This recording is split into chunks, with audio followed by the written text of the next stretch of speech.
Meet Tex Watson, a star athlete turned ruthless killer under Manson's spell. How did an all-American boy become a key player in one of the most infamous cults in history? Find out today on Darker Things in this episode. Down, go. Tex Watson, welcome back to Darker Things. I'm Doug Duncan, your guide in the shadows of human history. Tonight, we take a closer look at one of the key figures in the Manson family murders, Tex Watson. Now, this is a story of transformation, manipulation, and killing brutality. But remember, once you step into the dark, you may never be the last to escape. Our story begins in the small town of Farmersville, Texas, on December 2nd, 1945. Charles Denton Watson, known to most as Tex Watson, was born into a well-off, church-going family. His upbringing was typical of many American families in the 1950s. Tex was the youngest of three children, and by all accounts, he was a bright student, a star athlete, and popular among his peers. After graduating high school, Watson attended North Texas State University. His academic and athletic success continued, and he eventually transferred to California State University, Los Angeles, seeking new experiences and opportunities in the cultural state. It was in California that Watson's life took a dark turn. Drawn by the allure of the counterculture movement, he found himself mingling with the wrong crowd. In 1967, Watson met Charles Manson and his followers. The charismatic Manson promised love, acceptance, and a new way of life, an intoxicating mix for a young man seeking purpose and belonging. Tex Watson was particularly vulnerable to Manson's influence. He was far from home, isolated from his family, and eager to be part of something bigger than himself. Manson's promises of spiritual enlightenment, new family, resonated deeply with Watson. Life at Spahn Ranch, where the Manson family lived, was a bizarre mix of free love, drug use, and Manson's apocalyptic sermons. The ranch, a decaying movie set turned commune, became a breeding ground for Manson's twisted I under Manson's spell, embracing his teachings and participating in the group activity. In the summer of 1969, Manson's delusions turned deadly. On the night of August 8th, Manson Watson, along with Susan Atkins, Patricia Krennicol, and Linda Kasabian, to the home of actress Sharon Tate.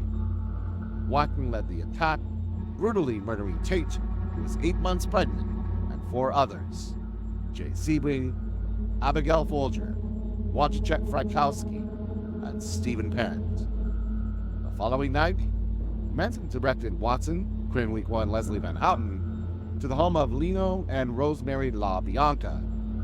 Watson played a significant role in these murders, as well as participating in the savage stabbing and mutilation of the couple. These random, brutal murders created a wave of terror across Los Angeles and shocked the world. After the murders, Watson fled to Texas, hoping to escape the fallout. However, he was arrested in November 1969 and extradited to California after a lengthy battle.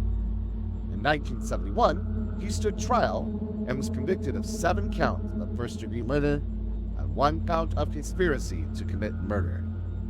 Originally sentenced to death, his sentence was commuted to life in prison after California invalidated its death penalty statutes in 1972. In prison, Watson underwent a dramatic transformation.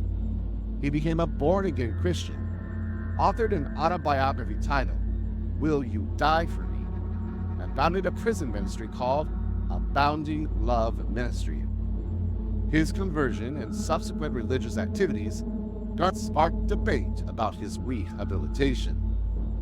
Despite numerous parole hearings, Watson has consistently been denied release. His life in prison includes marriage, fatherhood, and continuing work on his ministry. These aspects of his life behind bars raise complex questions about justice, punishment, and redemption. This brings us to a critical question. Should a seemingly rehabilitated person like Tex Watson remain in prison? On one hand, Watson's behavior and transformation suggest genuine rehabilitation.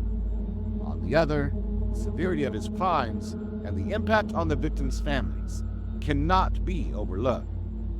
This debate touches on broader issues of justice, the purpose of imprisonment, and the possibility for those who commit heinous acts. As we reflect on Tex Watson's life, we must remember the victims of his brutal actions: Sharon Tate, Jay Seeley, Abigail Folger, Wojciech Frykowski, Stephen Parent, Lino and Rosemary LaBianca. May they never be forgotten. Watson's story is a grim reminder of the power of manipulation and the dangers of charismatic leaders. As we explore these dark tales, remember, once you enter the dark, you may never be the same. Thank you for joining me on this journey into the shadows. If you found this episode compelling, please like and subscribe, and stay tuned for our next episode, where we'll uncover more of the darker things lurking in the corners of history. Till then, I'm Doug Duncan. Stay safe and stay vigilant.